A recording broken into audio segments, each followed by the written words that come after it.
Sahabat risalah kehidupan. Semoga sahabat selalu dalam lindungan Allah dan segala hajat yang dilangitkan secepatnya terkabul. Langit dan bumi menjadi saksi bisu akan sebuah kisah penciptaan yang agung, manusia pertama yang mulia yang diciptakan dengan kasih dan kebijaksanaan Allah Subhanahu wa Ta'ala. Manusia pertama yang diciptakan oleh Allah dengan tangannya sendiri untuk mengemban amanah sebagai nabi pertama yang dipilih Allah guna menyampaikan tauhid sekaligus menjadi pemimpin pertama di muka bumi. Allah memberitahukan keinginannya untuk menciptakan Adam dan keturunannya yang saling menggantikan peran satu sama lain. Dalam surat Al-Baqarah ayat 30, Allah berfirman, "Ingatlah ketika Tuhanmu berfirman kepada para malaikat, sesungguhnya aku hendak menjadikan seorang khalifah di muka bumi." Mereka berkata, "Mengapa engkau hendak menjadikan khalifah di bumi itu orang yang akan membuat kerusakan padanya dan menumpahkan darah? Padahal kami senantiasa bertasbih dengan memuji engkau dan mensucikan engkau." Tuhan berfirman, "Sesungguhnya aku mengetahui apa yang tidak kamu ketahui."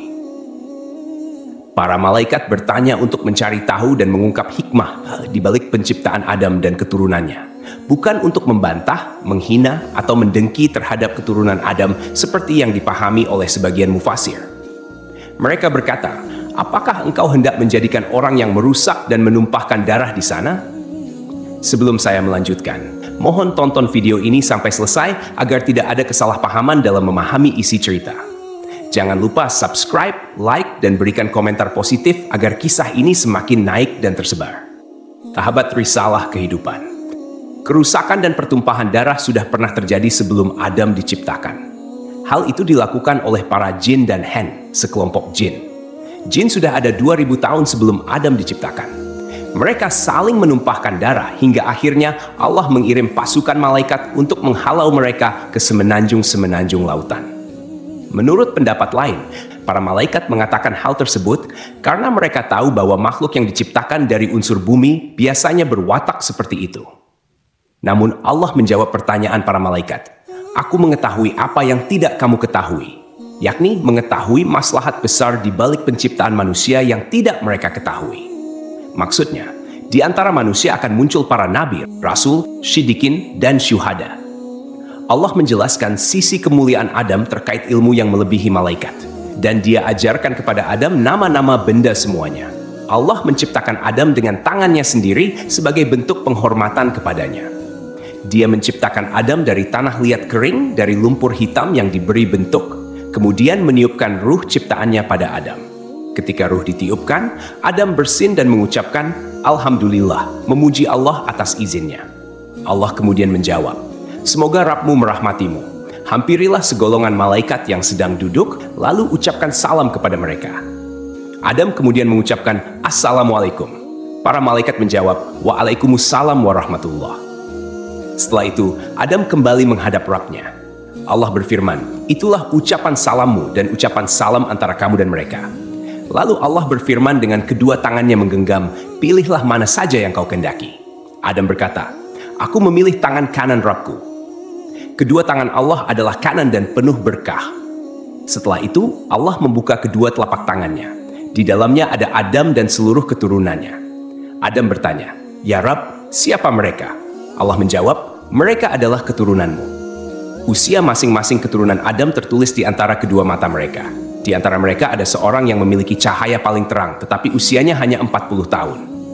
Adam bertanya, "Ya Rabb, siapa dia?" Allah menjawab, "Dia anakmu, Daud." Allah menetapkan usianya 40 tahun. Nabi Adam alaihissalam berkata, "Ya Rabb, tambahkan usianya." Allah menjawab, "Itu sudah ditetapkan untuknya." Nabi Adam alaihissalam berkata, "Aku tambahkan 60 tahun dari usiaku." "Baik, silakan kau tinggal di surga," jawab Allah. Nabi Adam alaihissalam kemudian tinggal di surga selama yang dikehendaki Allah. Nabi Adam alaihissalam selalu menghitung usianya. Suatu ketika, malaikat maut datang. Nabi Adam alaihissalam berkata kepadanya, "Kau terburu-buru. Allah menetapkan usiaku 1000 tahun." Malaikat menjawab, "Betul, tapi 60 tahun diantaranya sudah kau berikan untuk anakmu Daud." Nabi Adam alaihissalam mengingkari hingga keturunannya memiliki sifat ingkar.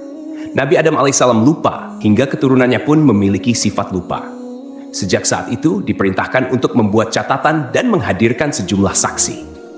Nabi Adam alaihissalam diciptakan dari tanah yang diambil dari berbagai hamparan bumi. Warna-warni tanah tersebut menjadi alasan mengapa keturunan Nabi Adam alaihissalam lahir dengan beragam warna kulit hingga saat ini. Variasi ini mencerminkan kebesaran Allah Subhanahu wa Ta'ala dalam menciptakan keanekaragaman manusia. Tinggi Nabi Adam alaihissalam 60 hasta atau sekitar 27,43 meter yang sering dibulatkan menjadi 30 meter dengan lebar 7 hasta. Hal ini sejalan dengan penelitian yang dimuat dalam jurnal Hamadaha Yisrael Beanglit Favorite yang menyatakan tinggi rata-rata manusia zaman dahulu 90 kaki atau sekitar 27,43 meter. Namun, ukuran tubuh manusia terus mengalami penyusutan secara bertahap hingga saat ini. Tentunya, Allah Subhanahu wa Ta'ala memiliki alasan terbaik terkait penyusutan tubuh manusia, karena rencananya selalu yang paling hebat. Meskipun manusia saat ini tidak memiliki postur tubuh setinggi Nabi Adam alaihissalam, Rasulullah Shallallahu alaihi wasallam menyampaikan kabar bahwa penghuni surga nantinya akan memiliki postur tubuh seperti nenek moyang mereka, yaitu Nabi Adam alaihissalam. Rasulullah Shallallahu alaihi wasallam bersabda, "Sesungguhnya tinggi badan para penghuni surga ketika mereka memasuki surga adalah 60 hasta, seperti pohon kurma yang tinggi. Mereka makan buah-buahan di surga sambil berdiri." Hadis riwayat Abu Naim. Allah juga mengajarkan kepada Nabi Adam alaihissalam nama-nama benda yang diketahui manusia. Mulai dari manusia, hewan, bumi hana, lautan, gunung, unta, keledai, dan nama-nama benda lainnya. Allah juga mengajarkan tentang lembaran, takdir, dan lainnya. Allah mengingatkan hal ini dalam surat Syad ayat 71-78. Ingatlah ketika Rabb-mu berfirman kepada malaikat, "Sesungguhnya aku akan menciptakan manusia dari tanah. Kemudian apabila telah aku sempurnakan kejadiannya dan aku tiupkan ruh ciptaanku kepadanya, maka tunduklah kamu dengan bersujud kepadanya." Lalu para malaikat itu bersujud semuanya, kecuali iblis. Ia menyombongkan diri dan ia termasuk golongan yang kafir. Allah berfirman, "Wahai iblis, apakah yang menghalangi kamu sujud kepada yang telah aku ciptakan dengan kekuasaanku? Apakah kamu menyombongkan diri atau kamu merasa termasuk golongan yang lebih tinggi?" Iblis berkata, "Aku lebih baik daripadanya, karena engkau ciptakan aku dari api, sedangkan dia engkau ciptakan dari tanah." Iblis memberikan alasan yang sama sekali tidak berguna, bahkan alasannya itu lebih besar dosanya dibanding perbuatannya. Allah menjawab, "Kalau begitu, keluarlah kamu dari surga. Sesungguhnya kamu adalah makhluk yang terkutuk, dan sungguh kutukanku tetap atasmu sampai hari pembalasan." Iblis berkata, "Ya Tuhanku, tangguhkanlah aku sampai pada hari mereka dibangkitkan." Allah menjawab, "Maka sesungguhnya kamu termasuk golongan yang diberi penangguhan sampai pada hari yang telah ditentukan waktunya, yakni hari kiamat." Iblis berkata, "Demi kemuliaanmu, pasti aku akan menyesatkan mereka semuanya, kecuali hamba-hambamu yang terpilih di antara mereka." Allah berfirman, "Maka yang benar adalah sumpahku. Dan hanya kebenaran itulah yang aku katakan. Sungguh, aku akan memenuhi neraka jahanam dengan kamu dan dengan orang-orang yang mengikutimu di antara mereka semuanya." Hasan al-Basri menuturkan, iblis sama sekali bukan golongan malaikat. Pada mulanya, iblis berasal dari golongan jin. Namun ketika mereka berbuat onar di bumi, Allah Subhanahu wa Ta'ala mengutus sepasukan malaikat untuk membunuh dan mengusir mereka ke semenanjung-semenanjung lautan. Iblis termasuk di antara jin yang ditawan, kemudian dibawa naik ke langit dan singgah di sana. Saat para malaikat diperintahkan untuk bersujud, iblis enggan menuruti perintah itu. Ibnu Mas'ud menyatakan, iblis pada mulanya adalah pemimpin para malaikat di langit paling bawah. Ibnu Abbas menambahkan, namanya Azazil. Riwayat lain menyebutkan, namanya Harits. Ada juga yang menyatakan bahwa iblis berasal dari salah satu golongan malaikat bernama jin yang bertugas menjaga surga. Ia termasuk yang paling mulia, paling banyak ilmu dan ibadah di antara mereka, serta memiliki 4 sayap. Namun, kemudian Allah Subhanahu wa Ta'ala mengubah wujudnya menjadi setan yang terkutuk. Iblis turun dan keluar meninggalkan kedudukan mulia yang ia raih karena ibadahnya, bahkan menyamai tingkatan para malaikat dalam ketaatan dan ibadah. Semua kemuliaan itu tercabut dan lenyap karena kesombongan, kedengkian, dan penolakannya terhadap perintah Rabb. Akhirnya, ia diturunkan ke bumi dalam keadaan hina dan terusir. Iblis dikeluarkan dari surga, sedang Adam alaihi salam ditempatkan di surga. Adam berjalan di sana seorang diri tanpa seorang istri untuk mendampinginya agar merasa senang. Adam lalu terlelap sesaat, dan ketika bangun, ia mendapati seorang wanita duduk di dekat kepalanya. Wanita itu diciptakan Allah dari tulang rusuk Adam. Adam bertanya, "Kamu siapa?" Wanita itu menjawab, "Aku seorang wanita." Adam bertanya lagi, "Kenapa kau diciptakan?" Wanita itu menjawab, "Agar kau merasa senang padaku." Para malaikat kemudian bertanya kepada Adam, karena mereka mengetahui luasnya ilmu Adam, "Siapa namanya, wahai Adam?" Nabi Adam alaihissalam menjawab, "Namanya Hawa." Para malaikat bertanya lagi, "Kenapa disebut Hawa?" Nabi Adam menjawab, "Karena ia diciptakan dari benda hidup." Hawa diciptakan dari tulang rusuk sebelah kiri yang paling pendek saat Adam alaihissalam tertidur. Kemudian tulang tersebut diganti dengan daging. Setelah Hawa diciptakan, ia hidup bersama Adam alaihissalam di surga. Di surga tersebut, Adam dan Hawa memperoleh bimbingan, tuntunan, perintah, dan larangan dari Allah Subhanahu wa Ta'ala, sebagaimana yang diberikan kepada umat manusia di dunia. Allah mengizinkan keduanya menikmati segala jenis makanan di surga, kecuali buah dari pohon terlarang. Para mufasir memiliki berbagai pendapat terkait pohon dan buah terlarang ini. Sebagian ulama berpendapat bahwa yang dimaksud adalah pohon anggur. Orang-orang Yahudi menyebutkan bahwa pohon tersebut adalah gandum, sementara sebagian ulama lainnya mengatakan buah itu adalah kurma. Abu Aliyah menyatakan siapapun yang memakan buah pohon tersebut pasti mengeluarkan hadats, dan di surga tidak pantas ada hadats. Perbedaan pendapat ini intinya hampir sama. Allah sengaja tidak menyebutkan buah apa yang dimaksud, karena andai ada maslahat di balik penyebutan namanya, tentu sudah disebutkan oleh Allah. Kemudian, iblis berusaha mengeluarkan Adam dan Hawa dari surga karena iri terhadap kemuliaan yang Allah berikan kepada mereka. Iblis memang dilarang masuk surga dengan cara baik-baik, tetapi ia menyusup ke dalamnya dengan cara yang hina. Dalam tafsir Al-Qurtubi, disebutkan bahwa iblis masuk ke dalam surga melalui mulut seekor ular. Setelah iblis menawarkan diri kepada semua binatang, tidak ada yang bersedia membantunya masuk surga, hingga seekor ular setuju membawanya. Ular itu memasukkan iblis ke dalam perutnya, lalu masuk ke surga. Ketika ular itu keluar, iblis pun keluar dari dalam perutnya, kemudian menuju pohon larangan bagi Adam dan Hawa. Dengan tipu daya, bujuk rayu, dan bisikan jahat, iblis berkata kepada Adam, "Wahai Adam, maukah aku tunjukkan kepadamu sebuah pohon yang jika kau makan buahnya, kau akan kekal dalam kenikmatan yang kau rasakan, dan kau akan tetap berada dalam kerajaan yang tiada akan pernah lenyap? Rabbmu hanya melarang kamu berdua mendekati pohon ini dan makan buahnya, agar kalian tidak menjadi seperti malaikat yang kekal." Artinya, jika kalian berdua memakan buah itu, kalian akan menjadi malaikat atau kekal selamanya di surga. Setan bersumpah kepada keduanya, "Sesungguhnya aku ini benar-benar termasuk para penasihatmu." Setan membujuk mereka dengan tipu daya. Ia pertama kali mempengaruhi Hawa. Ia membawa pohon itu ke hadapan Hawa seraya berkata, "Lihatlah pohon ini, baunya harum, rasanya lezat, dan warnanya indah." Setan terus mempengaruhi Hawa, hingga Hawa akhirnya mengambil buah pohon itu dan memakannya.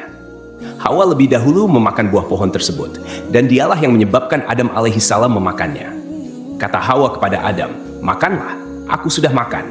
Maka Adam pun makan dari pohon itu. Ketika mereka mencicipi buah pohon tersebut, tampaklah aurat mereka.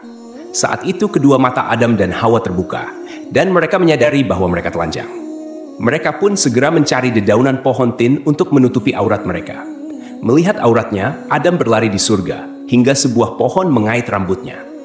Adam mencabut rambutnya, lalu Allah Ar-Rahman memanggilnya, "Hai Adam, apa kau melarikan diri dariku?" Adam menjawab, "Ya Rabb, aku tidak melarikan diri darimu, tetapi aku malu." Jibril kemudian melepas tiara dari kepala Adam, dan Mikail melepas mahkota dari keningnya. Allah berfirman, "Bukankah aku telah melarang kamu dari pohon itu, dan aku telah mengatakan bahwa sesungguhnya setan adalah musuh yang nyata bagi kamu berdua?" Adam dan Hawa berkata, "Ya Rabb kami telah menzalimi diri kami sendiri." Setelah menyadari kesalahan mereka, Adam dan Hawa memohon pertaubatan kepada Allah. Allah menerima taubat mereka, namun tetap memberikan hukuman atas pelanggaran yang telah dilakukan. Keduanya dikeluarkan dari surga dan diturunkan ke bumi. Allah berfirman, "Turunlah kalian dari surga menuju bumi, dan kalian akan menjadi musuh satu sama lain. Kalian akan memiliki tempat tinggal di bumi sampai batas waktu tertentu. Al-A'raf. Ular yang membawa iblis ke dalam surga juga dilaknat. Kakinya dilenyapkan sehingga menjadi bagian dari perutnya dan dijadikan permusuhan antara ular dengan manusia. Karena itulah kita diperintahkan untuk membunuh ular.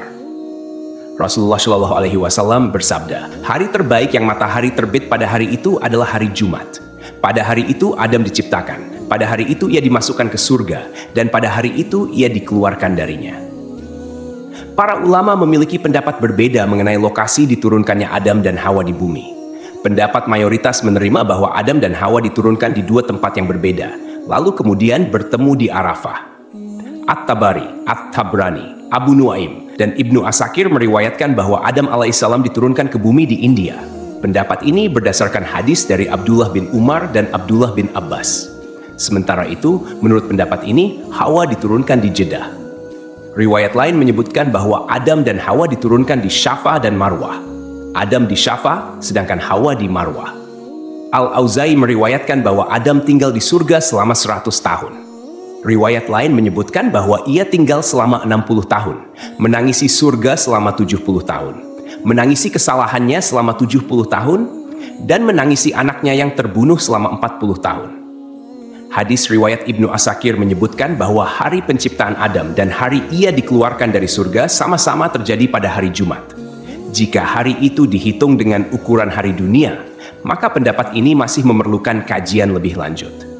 Sebagian ulama mengatakan bahwa jika Adam dikeluarkan dari surga pada hari yang berbeda dengan hari ia diciptakan, atau jika ukuran hari di surga setara dengan 6.000 tahun hari dunia, sebagaimana yang diriwayatkan dari Ibnu Abbas, Mujahid, dan Dahak, serta dipilih oleh Ibnu Jarir, maka Adam tinggal di surga dalam jangka waktu yang sangat lama. Ibnu Jarir menjelaskan bahwa Adam diciptakan pada saat-saat terakhir hari Jumat, yang lamanya setara dengan 83 tahun 4 bulan dalam hitungan waktu dunia. Karena pada saat Adam masih berbentuk tanah yang berwujud dan ruh belum ditiupkan, ia bertahan selama 40 tahun dalam kondisi seperti itu. Selanjutnya, Adam berada di surga sebelum diturunkan dari sana selama 43 tahun. Wallahu alam. Allah menurunkan Adam dari surga ke bumi dan mengajarkan segala kerajinan padanya. Allah membekali Adam dengan buah surga, hanya saja buah-buahan dunia berubah, sementara buah-buahan surga tidak berubah. Allah berfirman, "Wahai Adam, sungguh aku memiliki tanah haram tepat sejajar dengan arsiku, maka pergilah lalu bangunkan sebuah rumah untukku di sana, lalu kelilingilah rumah itu seperti para malaikat mengelilingi arsiku." Allah kemudian mengutus seorang malaikat kepada Adam, memberitahukan tempatnya, mengajarkan manasik-manasiknya padanya, dan menyampaikan padanya bahwa setiap ayunan langkah kaki Adam menjadi ibadah yang mendekatkan diri padanya setelah itu. Diriwayatkan pula dari Ibnu Abbas, makanan pertama yang dimakan Adam di bumi berawal dari Jibril. Jibril datang dengan membawa 7 biji gandum. Adam bertanya, "Apa ini?" Jibril menjawab, "Ini adalah pohon yang dilarang untuk kau makan, lalu kau makan." "Apa yang harus aku lakukan dengan biji-bijian itu?" tanya Adam. "Tanamlah di bumi," jawab Jibril. Adam kemudian menanam biji-bijian gandum tersebut. Berat setiap bijinya lebih dari berat 100.000 biji gandum dunia. Gandum kemudian tumbuh. Adam lalu memanennya. Setelah itu Adam memisahkan kulit dan isi biji-biji gandum, kemudian menampi. Setelah itu ia tumbuk, membuat adonan, dan ia jadikan roti. Setelah melalui jerih payah yang cukup melelahkan, Adam memakannya. Pakaian pertama Adam dan Hawa berasal dari bulu domba. Adam menggerus bulu-bulu domba, lalu ia tenun dan dibuat jubah untuk ia kenakan, serta baju panjang dan kerudung untuk Hawa. Setelah bertemu dan kembali menjalani kehidupan berdua sebagai pasangan suami istri, mereka dikaruniai keturunan. Saat itu, setiap Hawa akan melahirkan, akan selalu lahir anak kembar laki-laki dan perempuan. Kelahiran anak kembar pertama diberi nama Kabil dan Iklima. Kemudian kelahiran anak kembar kedua diberi nama Habil dan Labuda. Ketika anak-anak Nabi Adam dan Hawa tumbuh dewasa, mereka pun memiliki karakter dan sifat yang berbeda. Kabil mempunyai sifat yang keras, sedangkan Habil mempunyai sifat yang lebih lemah lembut dan sabar. Kemudian, anak perempuan Iklima menjadi remaja yang memiliki paras yang cantik, sementara Labuda biasa-biasa saja. Seiring bertambahnya usia, mereka mulai tertarik pada lawan jenis. Hingga Allah menurunkan kepada Nabi Adam dan Hawa bahwa keempat anaknya harus dinikahkan sesuai aturan yang tidak memperbolehkan pernikahan dengan anak kembar. Dengan kata lain, Qabil tidak bisa menikah dengan Iklimah. Begitupun Habil yang tidak bisa menikahi Labuda. Setelah Nabi Adam menyampaikan aturan pernikahan kepada saudara kembarnya, ternyata Qabil menolak dan ingin menikahi Iklimah. Qabil tak segan melontarkan kata-kata yang kurang pantas kepada ayahnya dan mengatakan, "Saya lebih berhak untuk Iklimah dan Habil pun lebih berhak dengan saudari perempuan sekandungnya." Ketentuan ini bukan dari Allah, tapi hanya akal-akalanmu saja. Demikianlah Qabil berteriak dengan marah. Untuk menyelesaikan perselisihan antara anak laki-lakinya sendiri, Nabi Adam mengajukan solusi, yaitu Qabil dan Habil harus berkurban. Kurban yang diterima di sisi Allah akan menentukan siapa yang berhak menikahi Iklimah. Setelah itu, Adam pergi untuk menunaikan ibadah haji ke Mekkah dan menitipkan anak-anaknya kepada langit. Kemudian Adam berkata kepada langit, "Jagalah anak-anakku sebagai amanat." Namun, langit enggan menerima permintaannya itu. Adam kemudian menitipkan anak-anaknya kepada bumi dan gunung, tetapi mereka semua menolak. Qabil justru menerima permintaan ayahnya untuk menjaga saudara-saudaranya. Maka Adam berkata kepada Qabil, "Ya, pergilah engkau. Kelak bila engkau kembali, engkau akan menjumpai keluargamu seperti yang engkau sukai."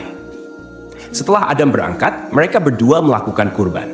Qabil, seorang petani sombong, menyiapkan seikat gandum dengan kualitas yang jelek. Sedangkan Habil, seorang peternak, menyiapkan seekor kambing gemuk untuk dikorbankan.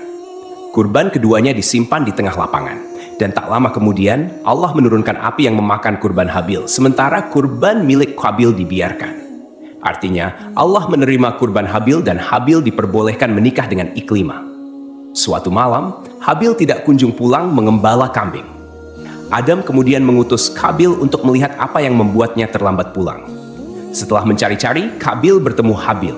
Qabil berkata pada Habil, "Kurbanmu diterima sementara kurbanku tidak." Habil menyahut, "Sesungguhnya Allah hanya menerima amal dari orang yang bertakwa. Sungguh, jika engkau, Qabil, menggerakkan tanganmu kepadaku untuk membunuhku, aku tidak akan menggerakkan tanganku kepadamu untuk membunuhmu. Aku takut kepada Allah, Rabb seluruh alam." Habil sebenarnya lebih kuat dari Qabil, namun rasa berdosa mencegah Habil menggerakkan tangannya untuk membalas perlakuan serupa yang akan dilakukan saudaranya. "Sesungguhnya, aku ingin agar engkau kembali dengan dosa, membunuhku dan dosamu sendiri. Maka engkau akan menjadi penghuni neraka," ujar Habil. Qabil marah saat itu dan memukulkan benda tumpul yang ia bawa hingga Habil meninggal dunia. Peristiwa itu menjadi pembunuhan pertama di bumi. Kemudian, Iblis segera datang menemui Hawa dan berkata, "Hai Hawa, sesungguhnya Qabil telah membunuh Habil." Maka Hawa berkata kepadanya, "Celakalah kamu, apakah yang dimaksud dengan terbunuh itu?" Iblis menjawab, "Tidak makan, tidak minum, dan tidak bergerak." Hawa menjawab, "Kalau demikian, itu artinya mati." Iblis berkata, "Memang itulah mati." Maka Hawa menjerit hingga Adam masuk menemuinya, dan ia masih dalam keadaan menangis dan menjerit. Lalu Adam mengulangi lagi pertanyaannya, dan Hawa masih tidak menjawab. Maka Adam berkata, "Mulai sekarang kamu dan semua anak perempuanmu menjerit, dan aku serta semua anak lelakiku berlepas diri dari perbuatan itu." Karena ketakutan dan bingung, Qabil tidak tahu bagaimana cara menyembunyikan Habil yang sudah mati dan tidak hidup lagi. Qabil berusaha membuang ke laut, tetapi ombak mendorong tubuh Habil hingga ke tepian. Akhirnya, Qabil memohon ampun kepada Allah dan bertaubat atas segala perbuatannya. Sampai akhirnya, Qabil melihat seekor burung gagak di atas pohon dan seekor burung gagak mati. Burung gagak yang masih hidup membawa burung gagak yang mati itu ke tanah. Burung gagak itu kemudian membuat lubang di tanah dan mendorong gagak yang mati itu ke dalam tanah. Qabil akhirnya paham dan meniru cara burung gagak itu. Mengenai lokasi terbunuhnya Habil, menurut keterangan beberapa ulama, tempat tersebut berada di kawasan pegunungan Kasiyun. Sebelah utara Damaskus terdapat sebuah gua bernama Gua Dam. Gua ini dikenal sebagai tempat Qabil membunuh saudaranya, Habil. Mendengar kabar bahwa salah satu putranya telah meninggal, Nabi Adam pun dirundung kesedihan yang amat dalam. Selama setahun, dia tidak tertawa dan tidak bergaul dengan Hawa. Maka Allah berkata kepadanya, "Hai Adam, sampai kapan tangisan dan kesedihan ini?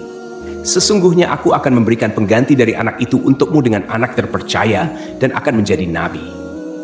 Allah menghapus laranya dengan menganugerahkan Nabi Adam dan Hawa seorang putra yang lahir tanpa saudara kembar bernama Sits, artinya karunia dari Allah. Kelak, Allah mengutusnya menjadi nabi kedua setelah kematian Nabi Adam.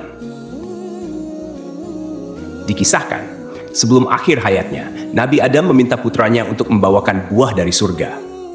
Adam menginginkan setandan buah anggur surga. Anak-anakannya kemudian mencarikan buah anggur untuknya, dan mereka berpapasan dengan para malaikat. Para malaikat bertanya, "Kalian hendak kemana, anak-anak Adam?" Mereka menjawab, "Ayah kami menginginkan setandan buah anggur surga." Malaikat berkata kepada mereka, "Kembalilah kalian, karena ayah kalian tidak lama lagi akan meninggal dunia. Kalian sudah tidak perlu lagi mencari buah itu." Lalu para malaikat mencabut nyawa Adam, memandikan, memberi kamper, dan mengafani jenazahnya. Jibril menyalatkan jenazahnya, dan para malaikat salat di belakangnya. Setelah itu, mereka mengubur jenazah Adam. Para malaikat selanjutnya berkata, "Inilah syariat kalian dalam mengurus jenazah." Kemudian sebelum pergi, dia berpesan agar kematian Adam menjadi pelajaran bagi umat.